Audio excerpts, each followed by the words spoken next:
now time for the opening statements. And you will find that there are customs in the law, many customs in the law that dictate how the case plays out. And the first custom I'll alert you to is that the Commonwealth opens the case first. ADA Connor. Thank you, Your Honor.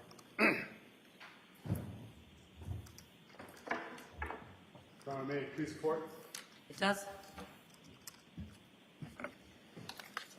On January 4th, 2023, Teresa Marchese returned to work after New Year's holiday.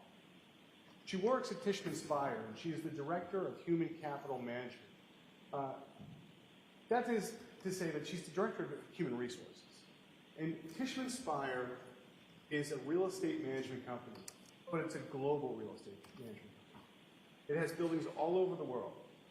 And this office that Ms. Marchese works in is in Washington, D.C.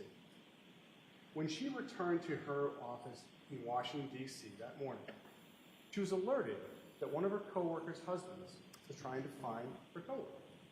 The coworker was Ana Walshe, and her husband is Brian Walsh. Teresa Marchese knew Ana Walshe because she hired her.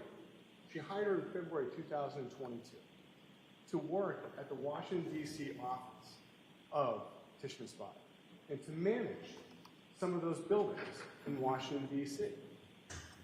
She also knew that Ana Walshe commuted from Cohasset to Washington to work at Tishman Speyer, and that her husband, Brian, and her 3 children were still in Cohasset at this time. She also knew where Ana Walshe lived in Washington, D.C. Ana Walshe had bought a townhouse right near where Teresa Marchese lives in Washington. So when she heard that Brian Walsh was looking for Ana, she got concerned. And she spoke to her boss, Jeff Chubb. And the two of them went into a conference room and called Brian Walsh. Brian was calm, and he said that on January 1st, Ana left their Cohasset home for a work emergency and had to fly back to Washington, D.C. And he hasn't spoken to her since then. This is the longest they've ever gone without speaking.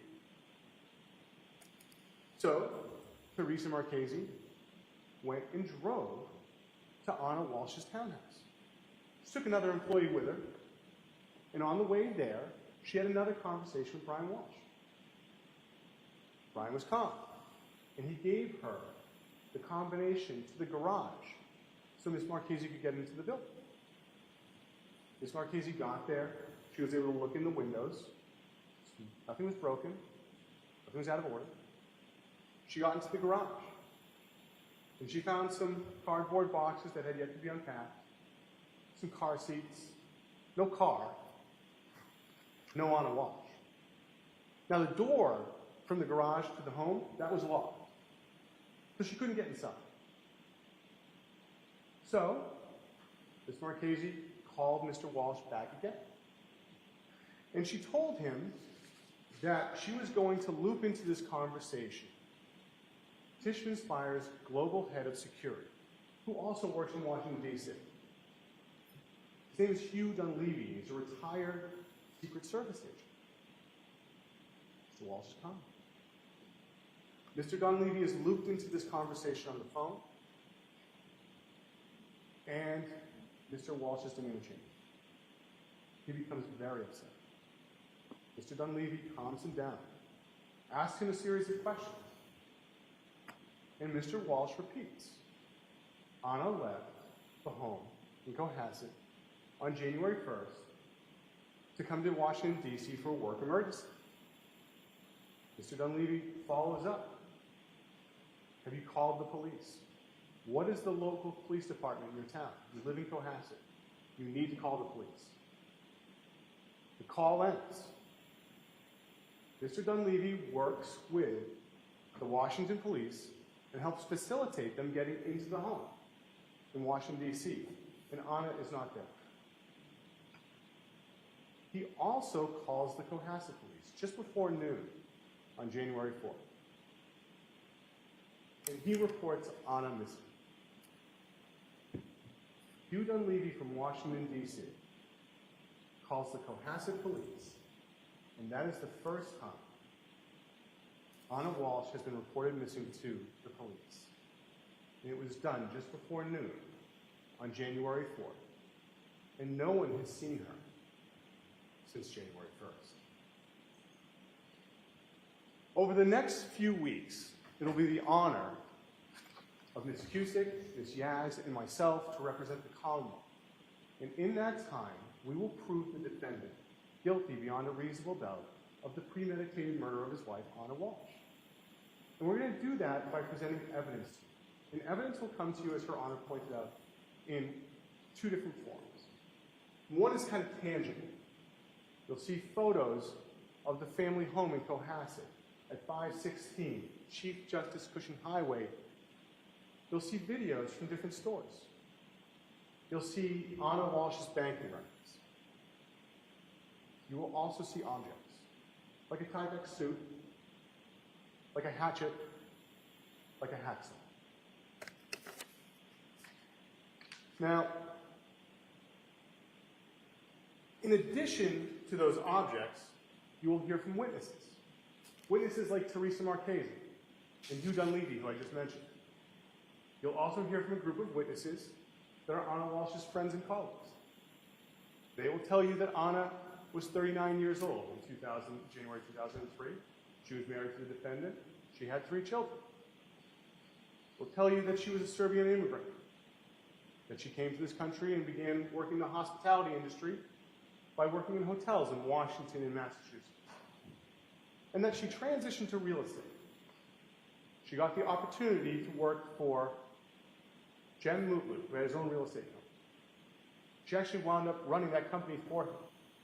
That was until February 2022, where she got what Brian Walsh would refer to as a dream job, where she got to work for Tishman Speyer, and she would make more money than she had ever made before in her career. She had purchased a townhouse in Washington, D.C., and she was expecting to have her family come with her. However, Brian and the children had stayed in Massachusetts. And the reason is that Brian had previously pled guilty to a count of fraud in the Boston Federal District Courthouse. But he hadn't been sentenced yet. Now, he was accused of owing over $400,000 of restitution. At this point in time, Ana was the breadwinner for the family, and she had moved to D.C. She was still commuting back and forth, but looking to have the family join her in D.C. And Brian, too. However, when she bought the townhouse, she did this with the aid of a real estate agent by the name of William Fastow. She was introduced to Mr. Fastow from her former boss, Jim Mutloo. Mr. Fastow will testify. And he will tell you that they became friends, and that friendship became romantic. And that carried on into November of 2022, when Ana needed to go visit her mother, who was sick back in Belgrade, Serbia. Ana flew to Dublin, Ireland, the weekend of Thanksgiving, and Mr. Fastow joined her for that weekend. She then flew and visited her sick mother in Serbia, and then would return back to the United States. Mr. Fastow, after Dublin, would go back to Washington, D.C. But Ana missed Thanksgiving with Brian and the children. And then on Christmas Eve that same year, Ana went out to dinner with Mr. Fastow. They went out to dinner in Annapolis with another couple. And she stayed the night. And she was supposed to get a flight out on Christmas Day. But she couldn't get a flight. So she had to drive up from Washington, D.C. to Cohasset. And she missed Christmas Eve and most of Christmas Day with Brian. She would fly back to Washington, D.C. And on December 29th, she would go to dinner with one of her friends, who will testify before you. And that friend will say that she was uncharacteristically tired and emotional. You'll also hear from a series of witnesses that dealt with Ana Walshe right before New Year's. She returned back to Cohasset on December 30th, and she was going to stay with the family until January 3rd.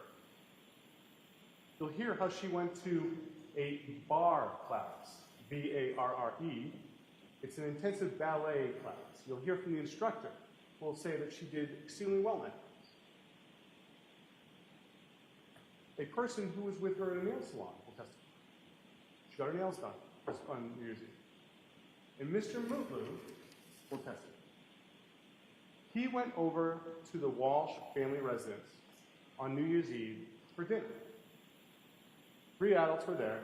It was Mr. Mutloo, Brian, and Ana. He got there around 8:30. He brought some snacks for the kids. Actually got to play with the oldest child. And he spent the night talking to his friends. He'd characterize them as jovial. They shared champagne. They weren't drunk. They were enjoying the new year. They actually signed the champagne box. And you'll see that, where they were looking forward to the new year. Brian cooked. Brian was attentive. Brian also said to Mr. Mutloo that night that he had lost his phone, it had been misplaced, but he had felt free as a result of it. Mr. Mutloo left that home on New Year's Day at 1:30 a.m. And there was no mention of a work emergency in Washington, D.C. that would require Ana to fly out or leave the family home at 6 or 7 a.m. that day. Now on January 4th, after Hugh Dunleavy had called the Cohasset Police Department, the Cohasset Police Department dispatched Officer Greg Lawrence to go speak to Mr. Walsh at his home. Officer Lawrence went. He was met outside by Brian Walsh. Brian Walsh informed Officer Lawrence that Ana had left on January 1st, had taken a Uber or Lyft to Logan Airport to fly out to Washington, D.C. for a work emergency. Gave her a phone number for Ana Walsh, described her as 5'2", that she was 39 years old, approximately 115 pounds. He hadn't heard her. Officer Lawrence went back to the Cohasset Police Department, worked with other Cohasset police officers, trying to find any connection to Uber or Lyft or local taxi cabs. Cohasset police would then begin the process of pinging Ana's phone. You're going to get to see the records from that, but essentially the process involves the cell phone carrier, in this case Verizon, sending a signal onto the phone to try and locate it. And the Verizon records will show that the last time that phone that belonged to Ana Walsh interacted with the network was shortly after 3 a.m. on January 2nd. And when it did so, it was in the area of the Walsh home. That same day, Cohasset Police also tasked Detective Schmidt with investigating this case. He and Officer Lawrence would go back to the Walsh family residence at 516 Chief Justice Cushing Highway and interview Brian Walsh. And he recorded it. You'll get to hear the recording. And Brian will talk about how Ana was commuting back and forth from Cohasset to Washington for work, how there were some issues with his federal case, and how Mr. Mutloo had come over for dinner that night on New Year's Eve, and how Ana had to leave between 6 and 7 on January 1st. He also, in that interview, described what Ana was wearing when she left the home. Blue-gray hunter boots, a black jacket, and an Hermes watch. So Sergeant Schmidt will testify before you, and he will tell you that he worked on this missing person investigation and called in additional resources to help. On the 5th, he had his own department do a search of the woods near the family home.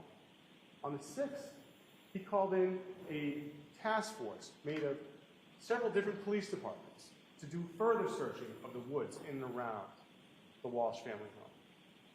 Contacted the state police to use their resources.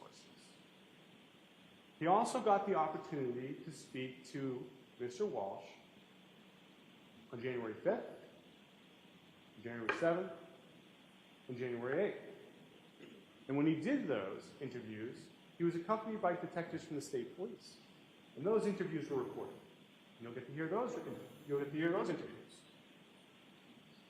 And Mr. Walsh, during those interviews, will explain that he and Ana were happily married. He had no knowledge of any extramarital affair. That Ana had her dream job. That it was taking care of the family. And conversely, he didn't take a salary this year out of his company that was a consulting company. He told the police that he owed over $400,000 in restitution on his federal matter. That this case was causing stress on his marriage. That he might have to go to jail. He said that they were very happy and that the biggest problem was that they were apart. Brian also told the police that Ana's job had caused her to miss Christmas Eve and Christmas Day with the family. And that Ana traveling to visit her sick mom caused her to miss Thanksgiving with the family. And that he did not want to have an argument with Ana about missing another holiday on January 1st. He had a discussion with her about Christmas Day. He was concerned that by him looking around trying to find her, that she had embarrassed her.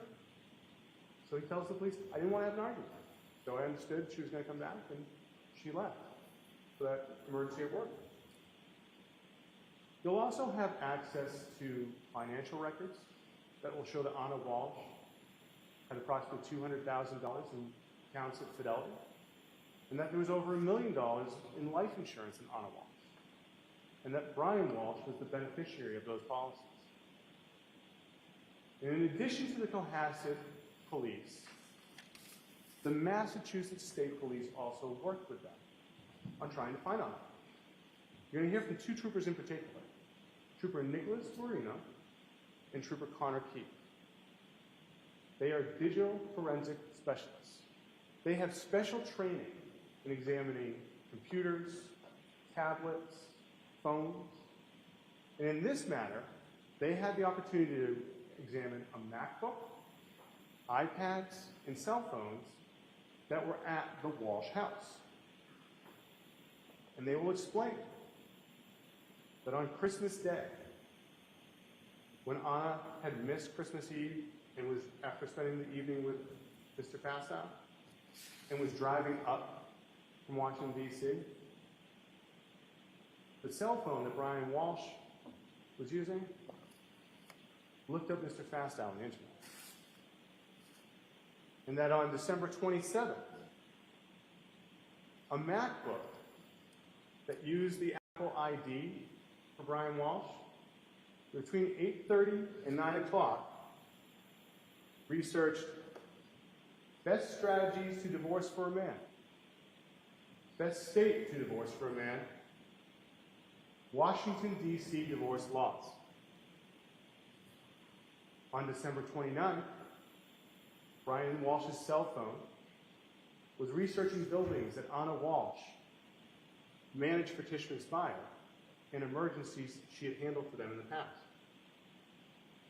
Trooper Guarino will also explain to you the internet history of that MacBook that had Brian Walsh's Apple ID beginning on January 1st. At 4:54 a.m., the MacBook searched best way to dispose of a body, and then went to similar websites for more than an hour. At 6:24 a.m., same day, the same device searched how long for someone to missing to inherit, how long missing to be dead, can you throw away body parts? Later on that morning, on January 1st at 9:33 a.m., the MacBook went to search how long does DNA last? And then an article, is it possible to clean DNA off a knife? 30 minutes later, the MacBook researched disposal of a cell phone.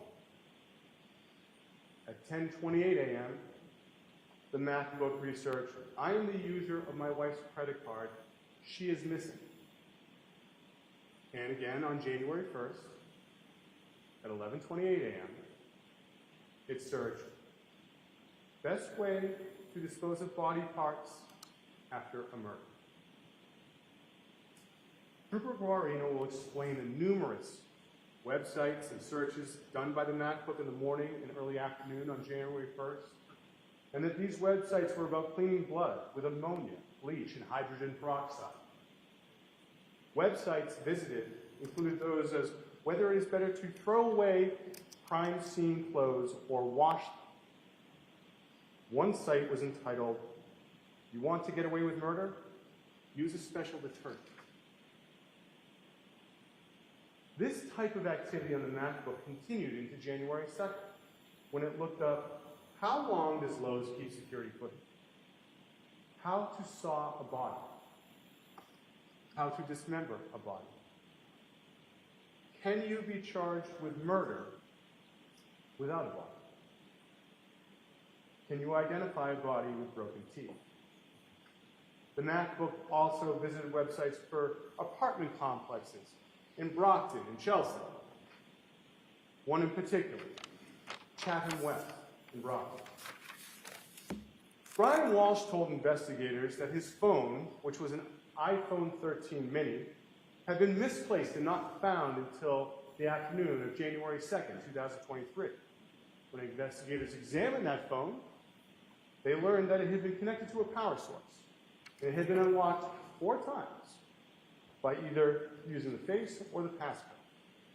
Investigators will also tell you that the location data from that phone showed that it remained in the Walsh residence until the afternoon of January 2nd, 2023. However, there was another phone in the Walsh residence, an iPhone SE, which belonged to one of the children. When investigators examined the location data from that phone, they found that on January 1st, the phone traveled to a Walgreens in Cohasset, then to a liquor store nearby the defendant's mother's home, an apartment complex in Swampscott, to a CVS in Danvers, to a Lowe's in Danvers, and to a Stop and Shop in Swampscott. You will see the surveillance video from those stores. You will see the video from Walgreens, where a white man with dark hair using a credit card buys Band-Aids and antibiotics. You will see on the surveillance video at the CVS in Danvers that a white man with dark hair, now wearing a mask, buys hydrogen peroxide using cash. You will see the surveillance video from the Stop and Shop in Swampscott, where a white man then goes buys ammonia with cash. And you'll see the surveillance video from the Lowe's in Danvers, where a white man wearing a mask and dark hair buys several items that cost more than $400 using cash, including a Tyvek suit and cutting instruments such as shears, snips, and a hacksaw. Investigators will explain how the cell phone location data from the iPhone SE shows that it went to a Home Goods in the morning of January 2nd, and that Brian's iPhone 13 mini went to a Home Depot in Rockland in the afternoon of January 2nd. You will see the surveillance videos from those stores. You'll see a white man with dark hair at Home Goods buying scented candles and area rugs. And you'll see a white man with dark hair at the Home Depot buying more cleaning supplies. 20 pounds of baking soda, mop, buckets, and a hatchet. The investigators will also explain to you that Brian Walsh's cell phone on January 3rd was located near apartment complexes in Brockton. You'll see the surveillance videos from some of the apartment complexes, including one of Chatham West. You'll see someone going to the dumpster and then leaving. The investigators will also tell you that on January 5th, Brian Walsh's cell phone was in the area of dumpsters and a trash compactor by his mother's apartment complex in Swampscott, and that this was before he was interviewed by Detective Schmidt later that night. On January 9th, the police went to those dumpsters, and they took that trash compactor and that dumpster to a facility in Peabody, where they searched the contents of both. And they found an Air Mary's watch, blue-gray hunter boots, a black coat, a COVID vaccination card with Ana Walsh's name on it, rugs, a Tyvek suit, a hammer, shears, snips, a hatchet, and a hacksaw. The police will tell you that these items were packaged and brought back to a laboratory, and they were brought there for examination. And how some of these items were examined for DNA. And the DNA was compared to samples they had from Ana and Brian. And scientists from the state DNA lab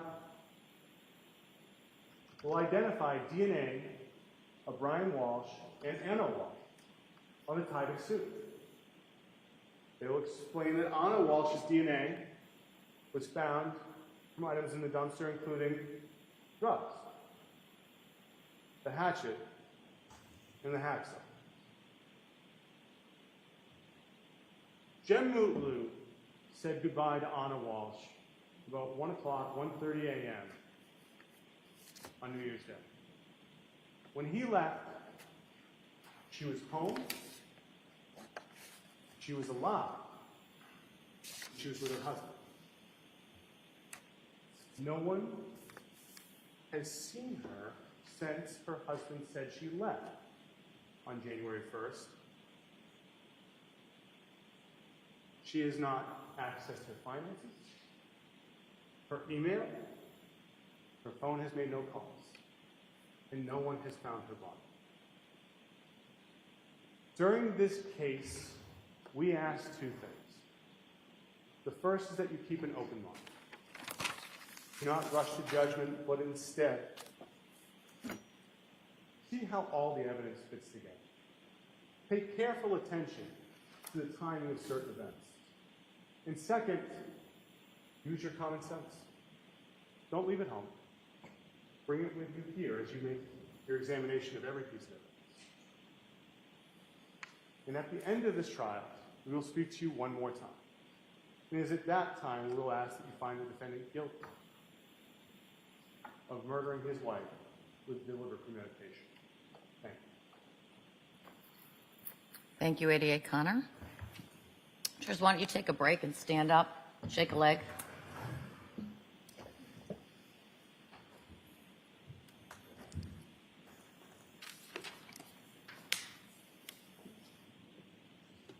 And when you're comfortable and have regained your focus, you may be seated.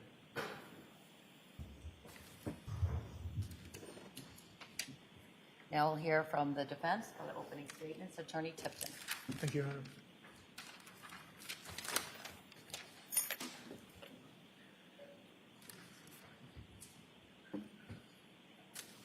Brian Walsh lied to the police. Lied to him on January 4th, lied to him on January 5th, lied to him on January 7th. Brian Walsh went to Lowe's and bought tools. Brian Walsh went to Home Depot and bought tools. Brian Walsh, beginning about 4:54 a.m., began a frantic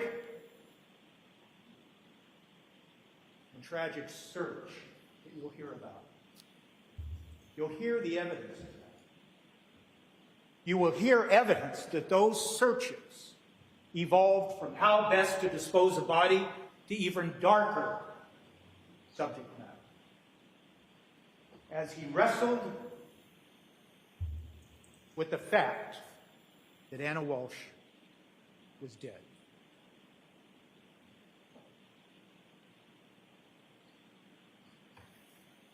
That evidence that you will hear will be hard to understand, but it is true.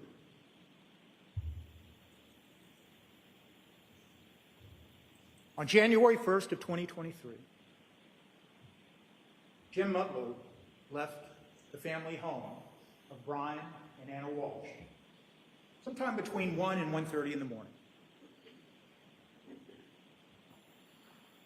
Ana and Brian Walsh continued to celebrate the New Year's. They went upstairs to the bedroom.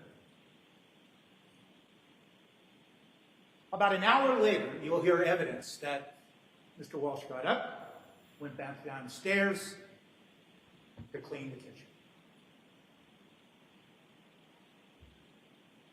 You'll see evidence that he looked at his email.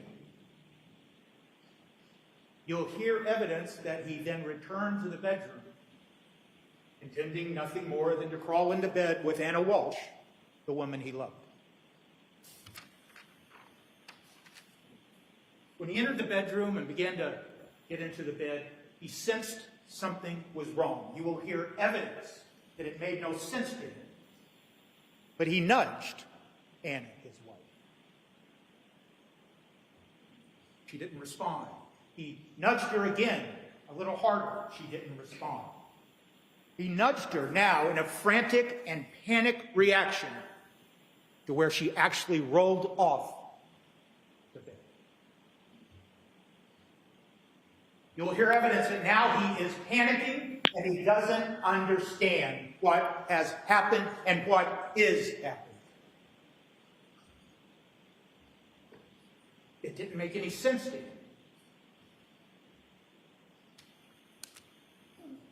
It didn't make sense that somebody that he had just been with and enjoyed New Year's Eve into New Year's Day would suddenly be dead.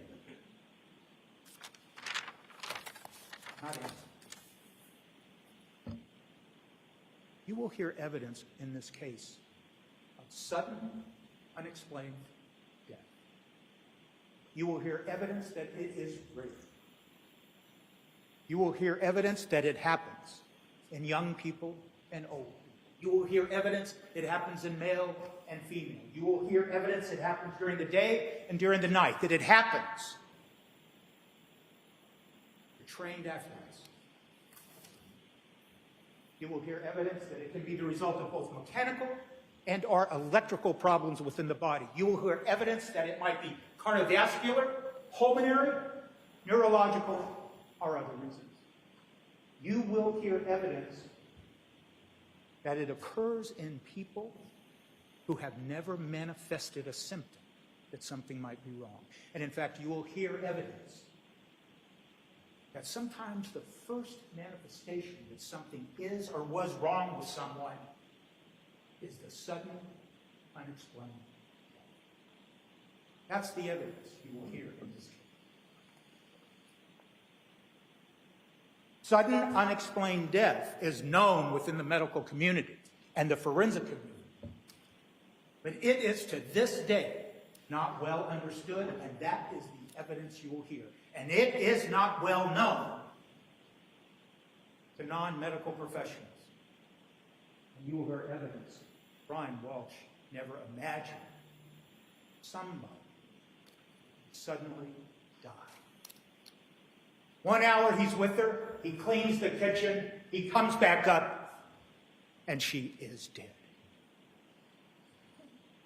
You will hear evidence in this case that Brian Walsh and Ana Walsh loved each other. Yes, there was stress in the marriage. Stress born out of a simple problem that took its toll. And that's the pending federal case that had begun in 2018 and was still going forward. And what happened was, over time, Ana Walsh got a job in D.C. with the support of Brian Walsh. It was a huge stepping stone in her career. It paid twice the salary. And they talked about it. And you will hear evidence that they had to make a decision. Brian could not leave Cohasset because of the pending federal case. So who would take care of the children while Anna worked in D.C.? Brian would. And he did. There was stress in commuting back and forth between D.C. and Cohasset.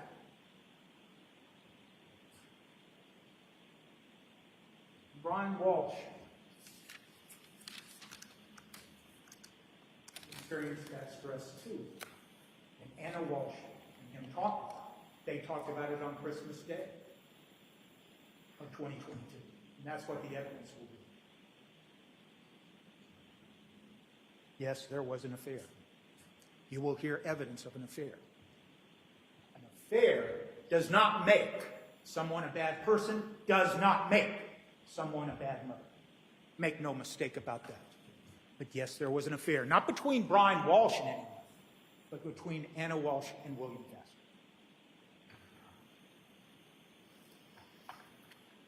The evidence in this case will be that Ana Walshe did everything she could to hide that affair.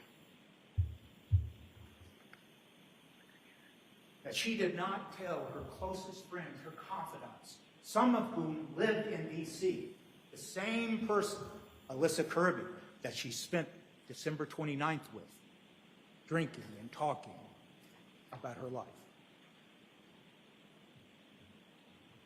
She hid the affair. William Fastow will tell you that he was unaware of any plans of Anna ever telling Brian about the affair. William Fastow will testify that they behaved differently in public in D.C. to make sure there was no appearance of the affair. William Fastow will testify that Ana Walshe told him she would be devastated if Brian ever learned about the affair. Brian Walsh didn't know about the affair. He did know. Ana Walshe had a crush on William Fastow because she told him. And he did not react in a jealous way. And you will hear evidence that over the close to decade that these two people were in love. And all you have to do is look at the evidence and the photograph you'll see of Ana Walshe. And the evidence will establish she is a beautiful woman. And it was not unusual for her to comment to Brian. I had some man look at me today. I think he liked her. That didn't upset Brian, not over a period of 10 years. And when she told him that she had a crush on William Fastow, the man who had sold them the $1.3 million townhouse in D.C., it didn't upset Brian. He trusted her.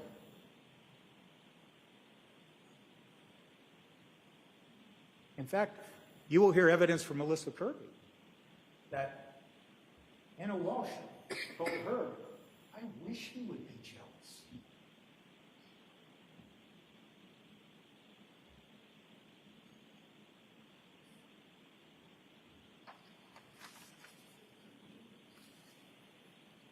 You will hear evidence that there was no financial issues or problems. Ana Walshe had just got that job in the early part of 2022 that paid close to $300,000 a year. They owned that townhouse in D.C. It was worth over $1 million. They owned whole life insurance policies on their sons in the amount of $1 million each. Whole life that you will hear you can borrow against if you need cash. You will hear evidence that Brian Walsh's mother gifted them money, and actually you'll hear from the landlord of the home that they were living in at the time, that Brian was living in, taking care of the 3 boys while Anna worked in D.C., that it was his mother who was paying the rent, because that's what grandmothers do. There was no financial problems here. They owned investment property in Massachusetts.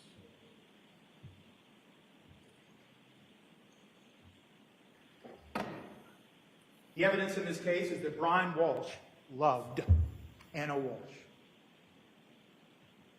You will hear that she spoke of him in glowing terms to William Fastow. That she said, "I want people to see the Brian that I know."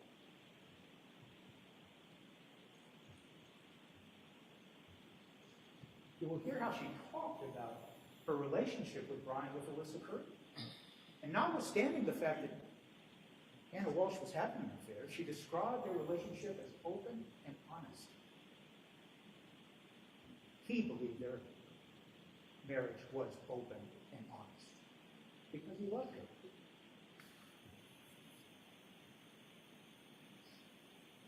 You will hear how she described Brian as her best friend to her friend Alyssa Curry.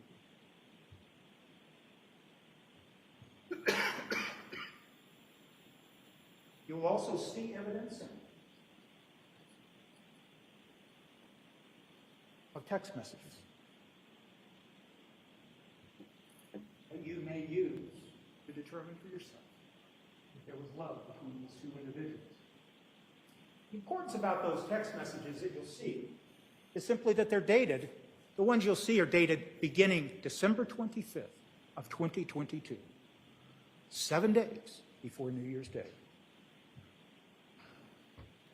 On 12/25, Ana Walsh and Brian Walsh are texting each other, and she is sending him 7 properties, listings, primarily out of Zillow, 7 listings of properties in the greater D.C. area. Bethesda, Annapolis. They're searching for future investment properties. You'll see that, and you'll hear evidence that then she comes up to celebrate Christmas with Brian and their 3 beautiful boys. You'll see on 12/27, now that she's back in D.C., these text messages between them. And they're talking about one of their properties. And they're talking about the fact that it, in fact, sold. So now they need to figure out what to do with the proceeds.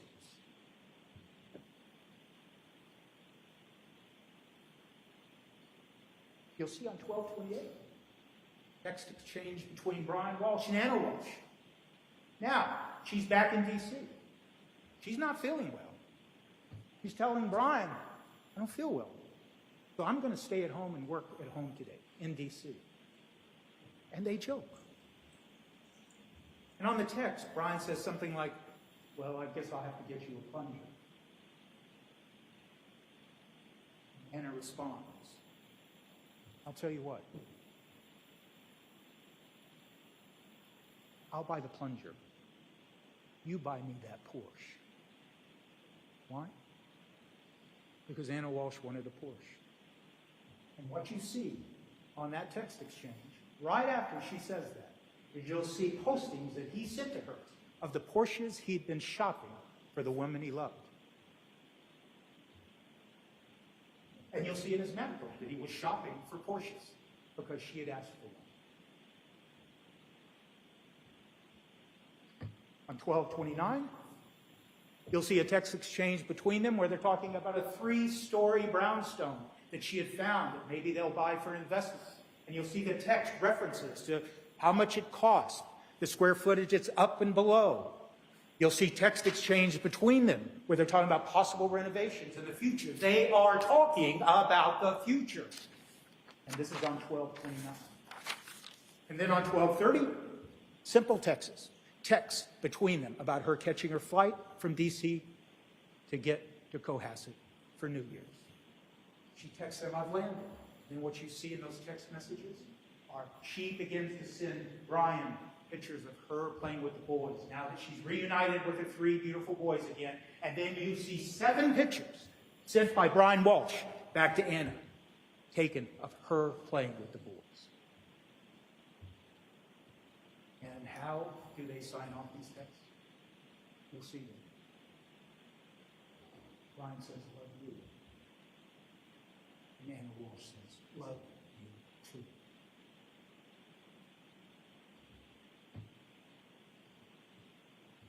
We've come full circle in this opening, and now we're back to New Year's Eve.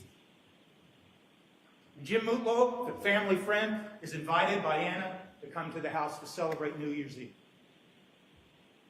You'll hear evidence that he was thrilled. He was thrilled to be with two people he'd known for years, but he hadn't seen in some time. He knew their kids, 3 beautiful boys.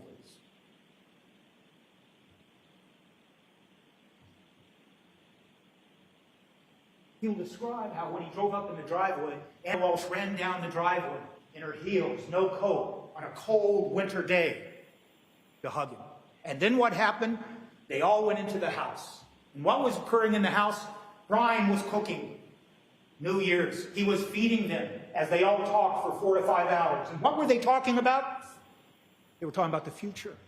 They were talking about investments. Ana Walsh told a story about how Brian had found a ring for her and the whole adventure of finding the ring and buying the ring. She talked about it in glowing terms when she talked about how Brian did that.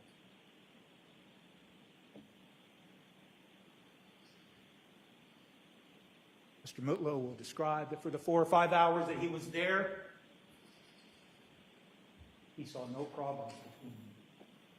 That the Brian was happy and Anna was happy. He described the atmosphere as jovial, festive. He described it as loving.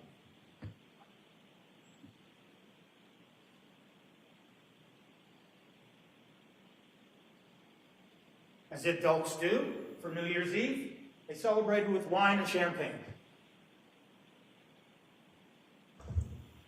You will have that box, or at least photographs of that champagne box, where they signed it. And what Anna signed on that box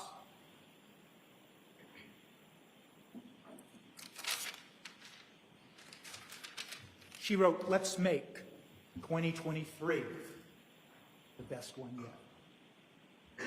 She went on to say, courage, love, perseverance, compassion, joy, and signed it, love. Nothing was more important to both Anna and Brian than those 3 beautiful boys. They had talked about the problem of the federal case. It was stressful. When you heard in the Commonwealth's opening the reference to a divorce search, please understand that the other evidence will be that that singular search occurred between conversations between Anna and Brian about the sale of their property. You'll see that that search occurred about 8:30 on 12/27. And why is that important?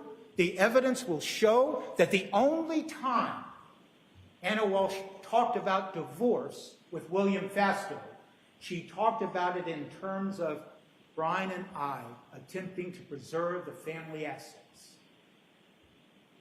Why is that important? Because yes, there was $400,000 of restitution that was going to come due. And yes, Brian may have had to go to prison for some time. And what did that mean? It meant that there was going to have to be arrangements, not just to pay the money, which wasn't going to be a problem, but the boys had to move up to D.C. because Brian could no longer take care of them. And there would be all that added expense. And they went so far as to talk to Robin Howe, their nanny, their babysitter, and asked her if she would consider moving up. So there were expenses. So when you talk about preserving the family assets, you have to decide, how is it that I make sure, how is it, as Brian Walsh will tell you, how is it that I make sure that my wife and my 3 sons are financially secure if I have to go to prison? For a day, for a week, for a month, or for years. That's what they were talking about. And in all of the other digital data that the Commonwealth has been poring over for 2 years, you will not hear evidence of any other conversation about divorce. And you won't hear it from William Fastow. In fact, William Fastow will tell you he had resigned himself to think Ana Walshe was never going to leave Brian, father of their children.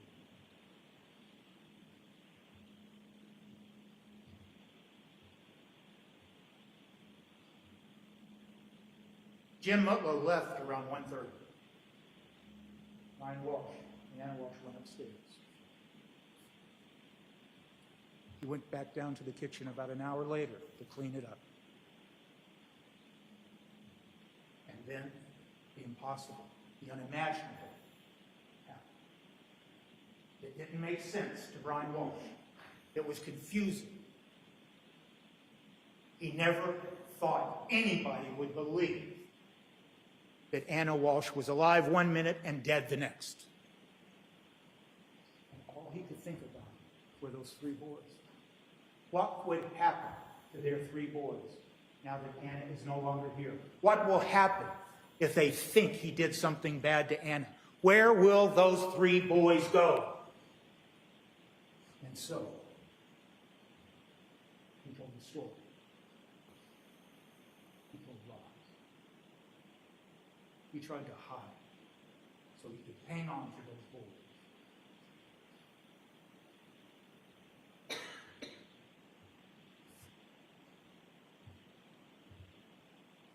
Brian Walsh never killed him. Brian Walsh never thought about killing him. Never think about that. Brian Walsh is not guilty.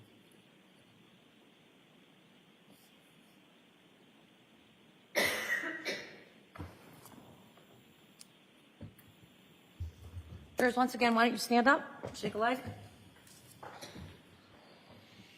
About 15 minutes before the break, but it's been a long little stretch here, so I can either break you now or we can start the evidence. Does anybody, just by show of hands, need a bathroom break? Or can we hold on for 15? All right, we're going to take your break early, and we'll see you back in about 20 minutes. All rise for the court, please. What is that? Front row.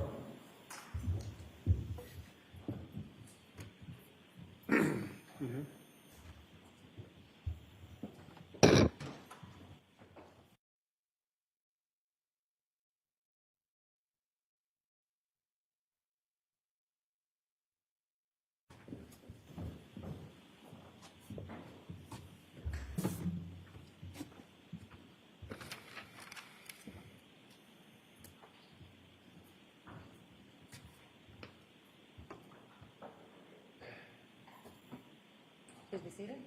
Does anyone need to address anything with me? No, Your Honor. Anything from the defense? No, Your Honor. All right, we'll take about a 20-minute break. And Commonwealth, what's the lineup today? It's going to be Sergeant Harrison Schmidt for the entirety of the day. The intention is to try and get through the audio interviews today, Your Honor. And everything went well with the editing, so to speak, of the... Yes, we've made all the edits that we encouraged and the ones that the court told us to make. All right. And the defense is all set with that? Have you watched it yet? Or Yes. We have. all right. Let me know if you need me. Yes, Your Honor. Maybe, Judge. All rise.